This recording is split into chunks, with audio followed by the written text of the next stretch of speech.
지난 시간에 성전 미문에 앉아서 구걸하던 안진뱅이 거린이 자리에서 일어나는 것을 경험했습니다. 그래서 그 거린이 일어나서 성전에 뛰어들어가서 찬양하고 하나님을 경배했습니다. 사람들이 다 그 사람을 이제 주목해서 보는 거죠. 웬 사람이 저렇게 뛰나 하고 가서 보니까 그 사람이 어떤 사람입니까? 성전 미문에서 늘 앉아서 구걸하던 사람이었습니다. 베드로와 요한이 어떻게 일으켜 세웠습니까? 그를 은과 금은 내게 없지만 내게 있는 것으로 말하노니 나사렛 예수의 이름으로 일어나 걸으라 그랬습니다. 은금으로 일으킨 게 아니라 예수님의 이름으로 일으켰다는 겁니다. 여러분, 은금을 던져주면 땅을 쳐다본다 그랬습니다. 예수의 이름을 주면 하늘을 보는 겁니다. 은금을 주면 소망이 있을 것 같지만 은금을 가지면 소망이 있는 게 아니라 소망을 잃어버립니다. 하나님을 잃어버릴 수 있습니다. 그러나 은금은 없어도 하나님을, 예수 그리스도를 가지면 일어나는 겁니다. 이 못 걷던 거린이 나사렛 예수의 이름으로 일어났다는 것은 예수의 이름이 힘이 있지 은금이 힘이 있는 게 아니라는 것을 분명하게 보여줍니다. 그 세상 사람들은 다 은금을 구하러 다니고 있잖아요. 어디에 은금이 숨겨져 있나 다 그거 찾으러 다니고 있는 거 아닙니까? 그렇지만 예수의 이름을 찾는 사람이 진짜 일어나는 사람입니다. 우리는 이 시간에 예수의 이름을 찾아서 여기 와 있는 것이죠. 그 사람이 얼마나 기뻤겠습니까? 이제 베드로와 요한을 그가 이제 붙잡았습니다. 자기를 고쳐줬으니까요. 그 사람도 아는 거예요. 베드로와 요한이 나를 손을 잡아서 일으켜 세웠거든요.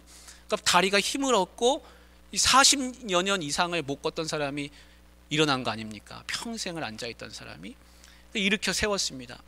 그리고 다리가 힘이 생겨서 막 걷고 뛰는데 이제 베드로와 요한을 붙잡았습니다. 좋으니까 붙잡은 거죠. 자기를 일으켜준 사람이니까요. 그 사람들이 다 베드로와 요한을 쳐다보고 주목합니다. 그 솔로몬의 행각이라고 하는 그 성전 안에 이렇게 큰 주랑들이 있는 그곳으로 이제 사람들이 다 몰려들게 됐습니다. 그러니까 베드로와 요한도 아마 당황한 것 같아요. 사람들이 다 쳐다보니까. 그 베드로와 요한이 그렇게 말하지 않습니까? 12절 같이 한번 읽어보겠습니다. 12절 시작. 베드로가 이것을 보고 백성에게 말하되 이스라엘 사람들아 이 일을 왜 놀랍게 여기느냐? 우리 개인의 권능과 경건으로 이 사람을 걷게 한 것처럼 왜 우리를 주목하느냐? 그럽니다.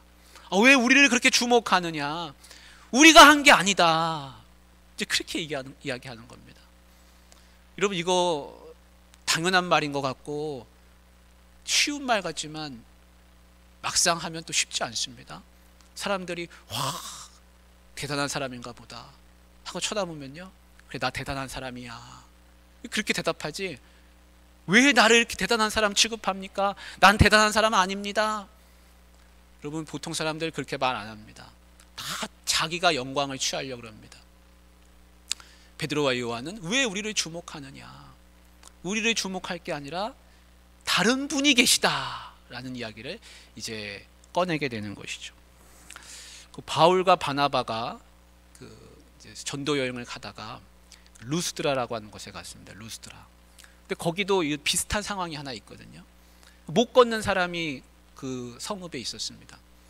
근데 바나바와 바울이 이렇게 쳐다보니까 사도행전 말씀에 거기는 뭐라고 되어 있냐면 그가 뭔가 믿음을 가지고 있는 게 눈에 보였다 그래요. 그래서 바울과 바나바가 일어나 걸으라 외칩니다. 그 안진뱅이가 일어나서 또 걷습니다. 그래서 그 성읍 사람들이 난리가 났습니다. 신이 사람의 모습으로 내려왔다. 자기들이 섬기는 신이 사람의 모습으로 내려왔다. 그래가지고 바나바를 제우스라 그러고 바울을 헤르메스라 그러고 자기들의 신의 이름을 갖다 붙여서 그 루스드라의 제사장이 신전 제사장이 소를 끌고 왔습니다. 소를 소를 끌고 와가지고 바울과 바나바 앞에서 절을 하면서 예배를 드리려고, 제사 드리려고, 신이라고. 우리가 아니라고. 옷을 찢었습니다. 바울과 바나바가 옷을 찢으면서 우리가 당신들에게 이런 헛된 일을 하지 않게 하려고 하나님의 이름을, 예수 그리스도의 이름을 전파하는 것이라, 복음을 전파하는 것이라. 우리한테 이렇게 하면 안 되고, 우리는 당신들과 똑같은 성정을 가진 사람이라. 우리를 쳐다보지 말라고. 내가 하는 이야기를 이제부터 잘 들으라고. 그러면서 복음을 전파하는 내용이 거기 보면 사도행전에 또 나옵니다.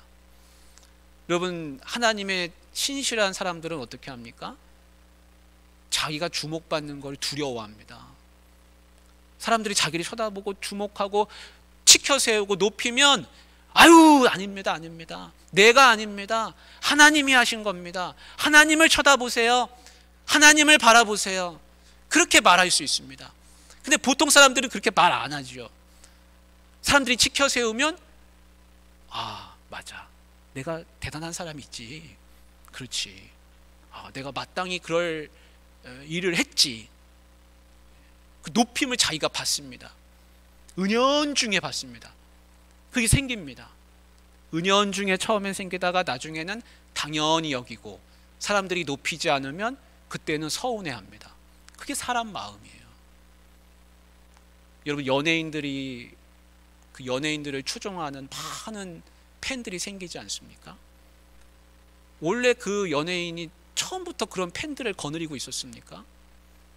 자기 때문에 죽고 못 산다는 그런 팬들이 처음부터 있었나요? 아니잖아요. 다 무명의 시절을 거쳤습니다. 근데 그때는 알아주는 사람 하나 없었거든요. 근데 그때는 마음속에 무슨 생각했겠습니까? 나를 사랑해주는 팬들이 한 100명만 있으면 참 좋겠다. 1000명만 있으면 좋겠다. 근데 나중에는 수만 명이 되잖아요. 근데 그 팬들이 마음이 항상 똑같습니까? 그 팬들의 마음은 늘 움직이잖아요. 또 다른 스타가 나타나면 또 다른 스타한테 다 마음을 빼앗겨서 가거든요. 그러면 이 사람은 원래 없었는데도 불구하고요, 마음이 돌아가질 못합니다. 그 이전의 마음으로 돌아가질 못해요. 그 사람 마음은 그렇거든요. 사람들이 막 지켜 세우면 처음에는 이상하다 하다가 나중엔 당연시 여기고, 사람들이 높여주지 않으면 그때는 서운해하고 좌절하고 실망합니다. 그러나 사람은요, 하나님을 높이면서 사는 것이지 자기가 높임을 받으면 나중에는 넘어질 수밖에 없습니다. 그 바울과 바나바도 그렇고, 여기 나오는 베드로와 요한도 그렇습니다. 우리가 아니라고. 근데 사실은요, 바울과 바나바가 일어나서 걸으라 그랬고, 여기서도 베드로와 요한이 은과 금은 내게 없지만 나사렛 예수의 이름으로 일어나 걸으라 했고, 손을 잡아서 일으키지 않았습니까? 그럼 자기가 한 것처럼 됐잖아요. 그러니까 자기가 공로가 있는 것처럼 여길 수 있지 않습니까? 자기가 말했잖아요. 자기가 손잡아 일으켰잖아요. 그 자리에 자기가 있었잖아요. 그러니까 조금이라도 그런 공로를 인정받고 싶을 수 있죠. 하나님도 높이지만 나도 좀 인정받아야지, 이런 마음 생길 수 있단 말이에요. 근데 전혀 아니라는 겁니다. 그게 넘어지는 겁니다. 나는 아닙니다. 왜 우리를 조목하십니까? 왜 우리의 경건과 우리의 능력으로 했다고 생각합니까? 아닙니다. 철저하게 싹을 잘라야 됩니다. 이 중에 그 분봉왕 헤롯이 나중에 사도행전 뒤에 가면 또 나오죠. 그 분봉왕 헤롯이 사람들한테 연설을 했습니다. 그 사람들이 그 연설을 듣고서 이거는 사람의 소리가 아니라 신의 소리로다. 그러기 분봉왕 헤롯을 높였거든요. 근데 그 다음 구절이 뭐라고 나오냐면, 헤롯이 자기가 그 영광을 취했다. 하나님께 돌리지 않고. 그거 사실은 아첨하는 이야기거든요. 사람의 소리가 아니라 신의 소리다. 그 아첨하는 얘기입니다. 근데 자기가 그 이야기를 자기한테 하는 말로 듣습니다. 그 성경에는 헤롯이 어떻게 죽었다고 나옵니까? 벌레에 먹혀 죽었다 나와요. 근데 역사적인 기록에 보면 헤롯은 몸이 썩고 악취가 나서 죽었다, 그렇게 나옵니다. 그러니까 벌레에게 먹여 죽은 게 맞는 거죠. 헤롯은 그렇게 죽었습니다. 성경에 그렇게 그의 죽음을 기록하고 있습니다.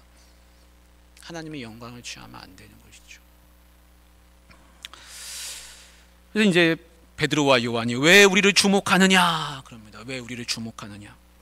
그러면 누구를 주목해야 됩니까? 예수 그리스도를 주목하는 거죠. 하나님을 주목해야죠. 근데 이 베드로와 요한을 그러면 하나님이 우리가 한번 이렇게 한번 생각해 봐야겠습니다. 왜 하나님은 왜 이 시점에 이 베드로와 요한을 도구로 삼으셔서 왜 이러한 놀라운 기적을 일으키게 하셨을까? 왜 이런 기적이 일어나게 하셨을까? 우리가 이걸 좀 생각해 봐야 되겠습니다. 이제 베드로와 요한이 쭉 이어서 증거하는 것은 뭐냐면 우리가 아니라 주목해야 할 분이 있다는 겁니다. 그분이 누굽니까? 바로 예수 그리스도이신 거죠. 예수 그리스도를 주목하십시오 하면서 지금부터 예수 그리스도를 소개하기 시작합니다. 그러니까 이 기적은 무엇을 위함입니까? 이 기적은 거기에 앉아있던 그 거린을 일으켜 세우는 그것에도 목적이 있지만 사실은 더 큰 목적이 하나 있죠. 그것은 뭐냐면 사람들이 예수 그리스도를 주목할 수 있도록, 예수 그리스도를 바라볼 수 있도록. 이 기적은 예수님을 위해서 있는 기적입니다. 그 거린을 위해서 있는 기적만이 아닙니다. 모든 것은 다 예수 그리스도를 위해서 일어나는 기적인 거예요. 여러분, 우리가 하루하루를 살아가는데 여러분 그런 생각 하시지 않습니까? 저녁 되면 나 오늘 하루 잘 살았다, 내가 잘 살았다 이렇게 생각합니다. 저도 그런 생각할 때 있습니다. 오늘 힘든 하루인데 내가 잘 살았다, 잘했다. 근데 사실은요, 더 우리가 신앙적인 고백으로 한다면 하나님이 오늘 나를 잘 살게 하셨다, 주어를 바꿔야 됩니다. 내가 오늘 잘 살았지만 이거를 어떻게 고백해야 됩니까? 하나님을 바라보는 고백을 해야 되는 것이죠. 여러분, 우리가 하루하루 살아가는 게 다 기적 같은 일이지 않습니까? 여러분, 우리가 살다가 가끔씩 기적 같은 일 경험합니다. 교통사고가 났는데 하나도 안 다친 거예요. 그러면 뭐라고 생각합니까? 와, 기적이다, 하나님이 나 살려주셨다. 우리 믿는 사람들이니까 그렇게 고백합니다. 교통사고가 났는데 하나도 안 다치고 살아남은 거죠. 하나님께 영광이죠. 근데 한번 이렇게 생각해 보십시오. 교통사고가 났는데 안 다친 것도 기적이지만 내가 운전하면서 교통사고가 안 난 게 더 기적 아닙니까? 교통사고가 나야지 꼭 기적이 아니라 교통사고가 안 난 게 사실은 더 기적인 겁니다. 그렇게 생각한다면 매일매일 하루하루 살아가는 게 다 기적인 것이죠. 제가 예전에 이제 교구 담당 이제 목회를 할 때 저희 교구 한 집사님 중에 집에 찾아가면 조그마한 한 9평쯤 되는 임대 아파트에 사시는 여자 집사님이 계셨습니다. 근데 이제 그 구역을 맡은 구역장 집사님이 아주 열심히셨어요. 그래서 구역원들을 다 이렇게 돌보고 하는데 이제 혼자서 신방도 다니고 하는데 그 집에는 특별히 자주 이제 형편이 어렵다 보니까 이제 가게 되고, 갈 때마다 이제 제가 시간이 나는 대로 저를 이제 같이 동행해서 갔습니다. 그 집에는 많이 갔습니다. 근데 그 집에 가면 그 9평짜리 집이니까 방이 뭐 한 칸 있고 안에 조그만 복도에 들어가면 조그만한 화장실이 있고 거실 겸 방 하나 있고 이제 그게 끝입니다. 근데 그 거실 겸 방 하나에는 늘 이불이 깔려 있어요. 그리고 거기에는 누워 계시는데, 그 여자 집사님 누워 계시는데 이분은 일어나질 못하십니다. 자리에서 일어날 힘도 없어요. 혼자서 일어날 힘도 없어요. 앉을 힘도 없어요. 앉을 수가 없어요. 온 몸이 다 장애를 입고 있습니다. 그러니까 앉을 수도 없습니다. 말을 하면 한참 있어야 말이 들립니다. 그 목소리에 이제 적응이 되는 거죠. 그러니까 대화도 잘 되지 않습니다. 한참 듣고 있으면 들려요, 들리긴. 그리고 식사는 어떻게 하냐? 그 옆에 이제 병원에서 이렇게 가져다 주는 그 우유팩처럼 생긴 그런 팩이 있습니다. 거기다 빨대를 꼽아서 누워서 그걸 빨대를 들고 하루 3끼를 식사를 하시는 거예요. 그러니까 음식도 못 드세요. 다른 거는 소화가 안 돼서 드실 수가 없어요. 그러니까 온 몸에 장애를 입고 있고, 유일한 낙은 옆에 있는 강아지하고 같이 노는 겁니다. 강아지가 와서 얼굴 핥아주고 깨워주고 그 강아지랑 삽니다. 근데 정말 그 집에 기적과 같은 일들이 있습니다. 그 남편분이 계세요. 남편분도 교회를 안 다니시다가 이제 전도한 끝에 이 구역장 집사님이 전도를 했습니다. 남편분이 이제 교회에 오셨어요.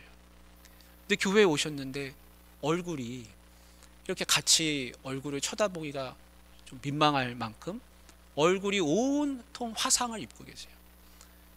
얼굴이 다 화상을 입어서 얼굴에 흉이 많이 있습니다. 그리고 팔이 하나가 없습니다. 팔이 하나가 손목까지밖에 없습니다. 들은 얘기로는 군대에 있을 때 큰 폭발 사고가 나가지고 거기 그 폭발 사고에 그렇게 희생을 당하셔서 온 몸이 그렇게 됐다는 겁니다. 근데 그때 죽을 뻔했는데 기적적으로 살아남아서 수술하고 팔도 잘라내고 얼굴도 다 그렇게 몇 번의 성형 수술을 해가지고 그렇게 이제 온 몸에 화상을 입고 살아남은 그런 분입니다.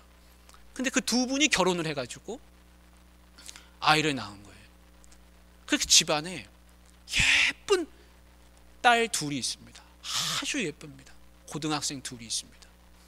제가 한 번은 신호등에 이렇게 횡단보도에서 신호를 대기하고 차를 기다리고 있는데 그 남자 아버지하고 그 딸 둘하고요. 그 딸 둘이 아빠 팔짱을 옆에서 다 끼고요.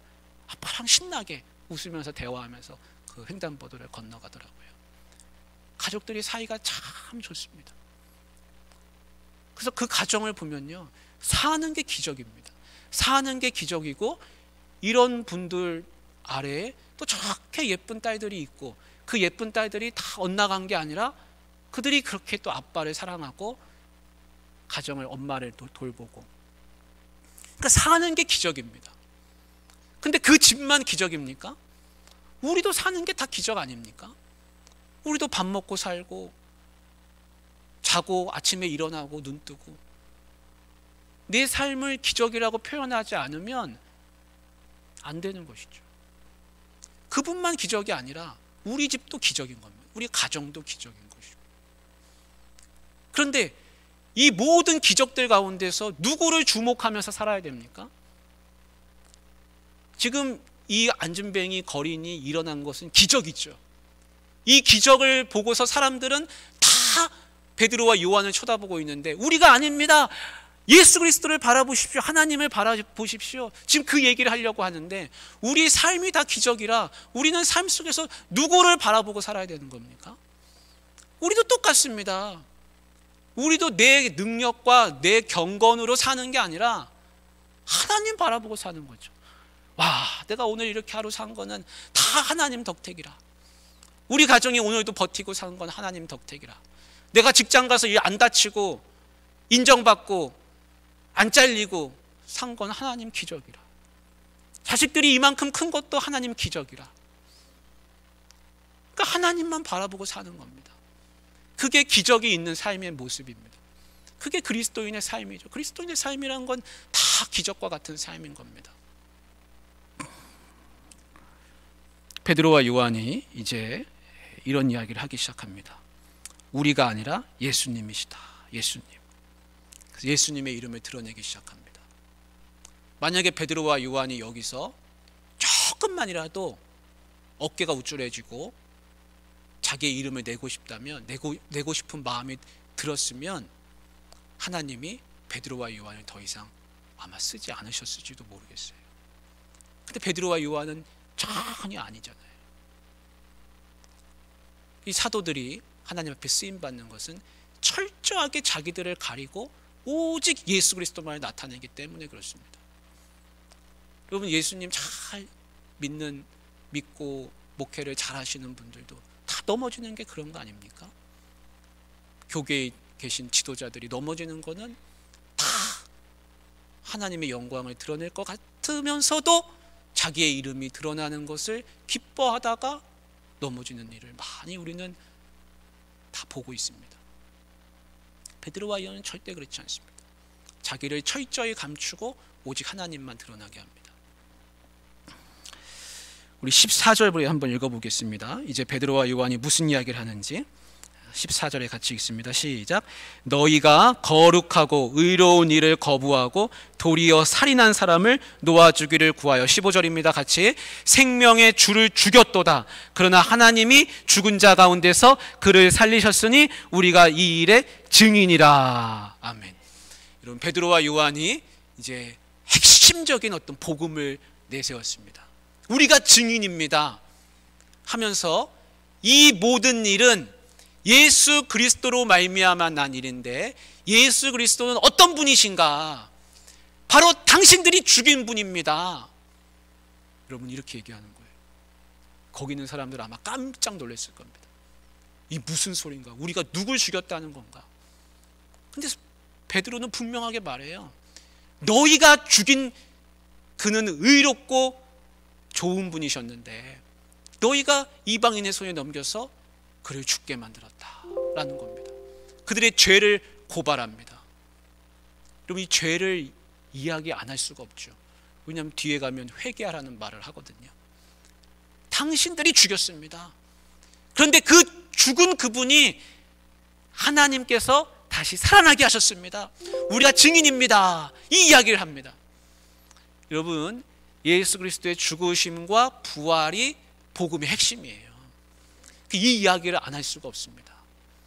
지금 이 안전뱅이 거린을 일으켜 세운 거는 그 사람 불쌍해서, 한 사람의 인생이 불쌍해서 일으켜 세운 것도 있지만 그거는 작은 것에 불과하고 더 큰 거는 예수 그리스도죠. 예수 그리스도를 증거하기 위해서 지금 이 모든 일이 전개되고 있거든요.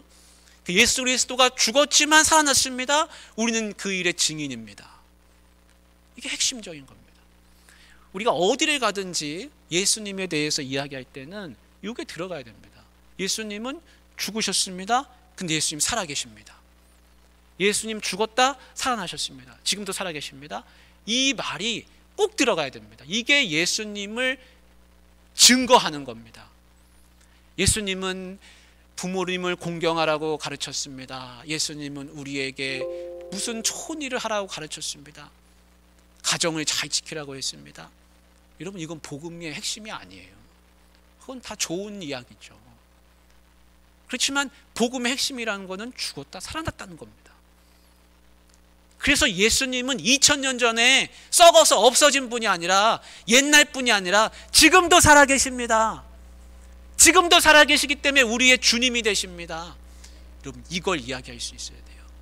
내가 성경을 많이 읽고 다 알아도요, 그 핵심을 모르면 아무것도 모르는 거죠. 핵심을 모르면 아무것도 모르는 겁니다. 근데 다 몰라도 핵심을 알면 다 아는 거라고 할 수 있습니다. 왜냐하면 그 핵심을 알았기 때문에 그렇습니다. 제가 다니던 이제 신학교에 중국의 한 명문 사립대하고 같이 이제 협약하는 일이 하나 있었습니다.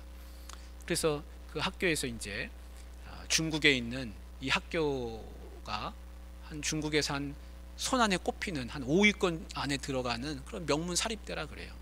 근데 그 학교가 왜 이제 눈에 띄게 됐냐면, 그 학교 안에 기독교 연구소가 있는 겁니다. 기독교 학문을, 기독교를 연구하는 연구소가 있는 거예요. 그래서 연구원들도 있고 교수들도 있고 공부하는 사람들이 있고, 그게 신기한 일이죠. 공산주의 정권 하에서 기독교를 이렇게 심도 있게 연구하니까.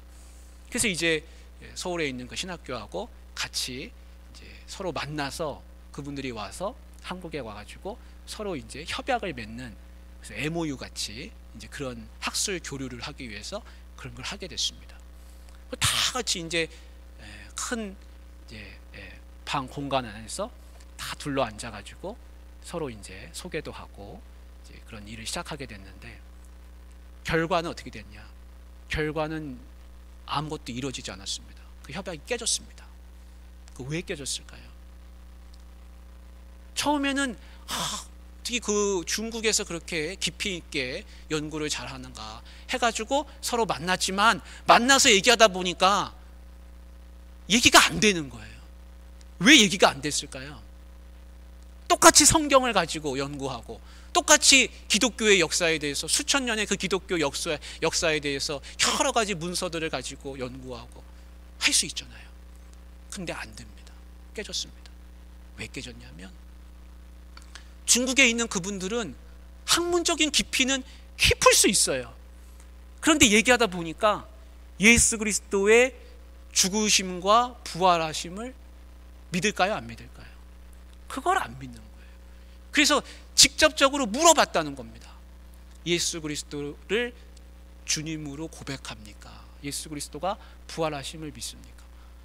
우리는 예수 그리스도가 부활했고 우리가 예수 그리스도가 주님이라고 고백하지 않습니다. 우리는 성경과 기독교를 학문적으로 연구합니다. 그러니까 안 되는 거예요. 더 이상 진척이 안 되는 겁니다. 우리가 원하는 깊이 있는 교류가 되지 않습니다. 다 수박 겉핥기밖에 되지 않습니다. 여러분, 마찬가지예요. 예수님을 믿는 사람하고 예수 그리스도가 주님입니다, 예수 그리스도는 지금도 살아계신 분입니다 라고 고백하는 분하고, 세상에서 예수 그리스도를 믿지 않고 예수 그리스도의 살아계심을 인정하지 않는 사람하고 영적인 깊은 교류가 이루어질 수 있을까요? 그럴 수 없습니다. 되질 않아요. 그래서 여러분, 교회 공동체가 중요한 겁니다. 교회 공동체는 똑같이 예수님을 주님으로 믿는 사람들이 모여서 예수 그리스도로 이야기하는 사람들입니다. 여러분, 세상에 나가서 그런 이야기 못하는 거예요. 겉도는 거예요. 영이 마르는 겁니다. 돈 얘기는 할 수 있어요. 그러나 정작 중요한 예수 그리스도에 대한 이야기는 할 수 없는 겁니다. 그게 내 생명인데요. 그래서 성도들하고 세상 사람들하고 어울리질 못하는 것이죠. 사도들이 이제 이야기하려고 하는 것은 크게 두 가지입니다. 이것이 우리의 능력이 아니라 예수님의 이름으로 말미암아 된 것이다. 예수 그리스도의 이름을 전파합니다. 그래서 두 번째는 뭐냐면, 그래서 너희들도 예수 그리스도를 믿으라는 겁니다. 예수님 살아계시기 때문에 예수님을 믿으라는 겁니다. 근데 이제 베드로가 그들의 죄를 지적했습니다. 아마 그 사람들은 거기서 듣기 싫었을 겁니다. 근데 안 들을 수가 없죠. 왜냐하면 거린이 못 걷던 사람이 분명 살아나가지고 지금 걷고 있는 게 자기 눈앞에 증거가 있지 않습니까? 그러니까 다 당황하는 거죠. 그러면서 베드로가 이런 이야기를 합니다. 우리 19절에 한번 보겠습니다. 19절에 같이 읽습니다. 시작. 그러므로 너희가 회개하고 돌이켜 너희 죄 없이 함을 받으라. 이같이 하면 새롭게 되는 날이 주 앞으로부터 이를 것이요. 너희가 무지함으로 그렇게 했다, 몰라서 그렇게 했다, 그러면서 하는 말이 다 몰라서 그렇게 했고 예수 그리스도의 고난을 하나님이 허락하셔서 그렇게 죽으신 것인데, 이제는 너희들이 회개하고 돌아오면 새롭게 되는 날이 있을 것이다 선포합니다. 그래서 여러분, 지금 그 성전 미문에 앉아서 걷지 못해서 구걸하던 그 사람이 일어나서 걷게 됐는데요, 사실은 지금 베드로 앞에 있는 이 사람들은 다 어떤 사람들입니까? 이 사람들은 영적인 불구자라고 할 수 있습니다. 회개하지 않으면 안 되는 사람들. 여러분, 죄를 짓고 내가 회개하지 않으면요, 이 성전 미문에 앉아서 구걸하는 사람하고 처지가 똑같습니다. 일어나질 못하는 거예요. 회복하질 못하는 겁니다. 새롭게 돼야 되는데 새로워지질 못하는 겁니다. 그래서 죄를 짓고도 회개할 줄 모르고 죄악 가운데 사는 사람은 영적인 불구자입니다. 그 성전에 미문에 앉아있던 사람은 다리가 아파서 못 일어나는 신체적인 불구자라고 한다면, 회개치 않는 사람은 영적인 불구자인 거예요. 그 당신들 다 일어나야 됩니다. 당신들 회복해야 됩니다. 이 사람만 다리가 회복될 게 아니라 당신들의 마음이 회개해야 됩니다. 회개를 외칩니다. 돌아서라. 근데 이 회개를요, 듣고도 하는 사람이 있는가 하면 듣고 안 하는 사람도 있습니다. 이 사람들 지금 어디에 와 있습니까? 여기 성전에 와 있지 않습니까? 그럼 성전에 와 있다는 것은 무슨 뜻입니까? 다 하나님을 안다는 거예요. 율법도 어느 정도 알고 하나님을 성전에 찾아온다는 건 하나님한테 마음이 있다는 거죠. 근데 회개해야 한다는 겁니다. 뭘 회개해야 합니까? 예수 그리스도를 죽이는데 동조한 것, 하나님의 아들을 못 박은 것, 그거 니네가 무지해서 그런 거지. 예수 그리스도가 부활할 걸 너희가 몰랐기 때문에 그런 것이지, 예수 그리스도 살아나셨다, 살아계시다, 지금 이 사람이 그 증거 아니냐. 여러분 다 회개해야 됩니다. 마음이 돌아서야 됩니다. 그 이야기를 지금 하고 있습니다. 여러분 다윗도 하나님을 얼마나 사랑합니까? 다윗이 하나님 말씀을 얼마나 많이 합니까? 얼마나 많이 알면 시편에 그렇게 많은 노래를 남겼겠어요. 하나님을 얼마나 사랑하고 지혜가 있고 총명한 다윗인데, 다윗이 어떤 일을 저질렀습니까?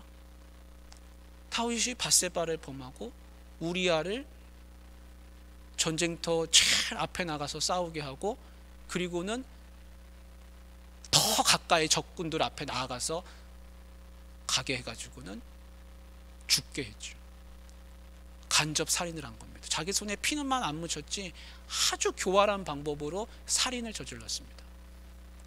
근데 다윗이요, 언제 회개합니까? 다윗이 회개하지 않아요. 다윗은 언제 회개하냐면, 나단 선지자가 찾아와서 큰 부자가 있는데 그 양을 많이 가진 부자가 암양 한 마리, 자기 딸처럼 키우는 암양 한 마리밖에 없는 가난한 사람의 암양을 뺏어다가 잔치를 벌렸다라는 이야기를 듣고 거기서 분노해서 화를 냅니다. 그게 바로 당신입니다. 그 얘기 듣고 거기서 그때서야 회개하기 시작합니다. 그 전까지는요, 자기가 잘못했다고 생각하지 않아요. 회개를 안 해요. 하나님 무서운 줄을 몰라요.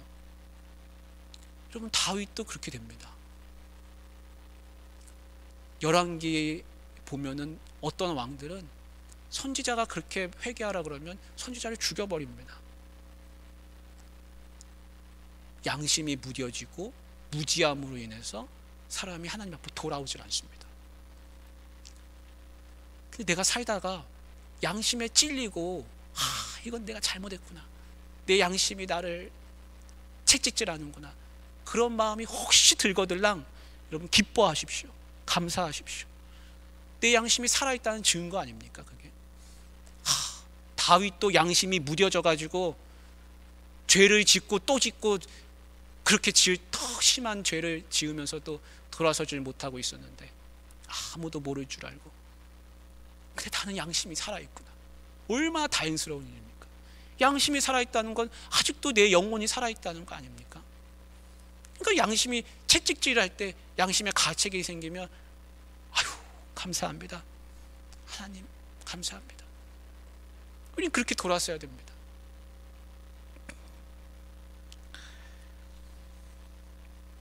사도들이 이제 재림의 이야기를 하기 시작하는데요, 이건 다음에 해야겠네요.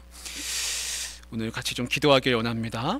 우리 주님 오시는 그날까지 우리 교회가 다른 사람의 손을 붙잡아 일으키고, 이 세상에 많은 영적 불구자들이 있는데 그들을 하나님 품으로 다시 돌아올 수 있게 하는 그런 교회가 되기를 원합니다.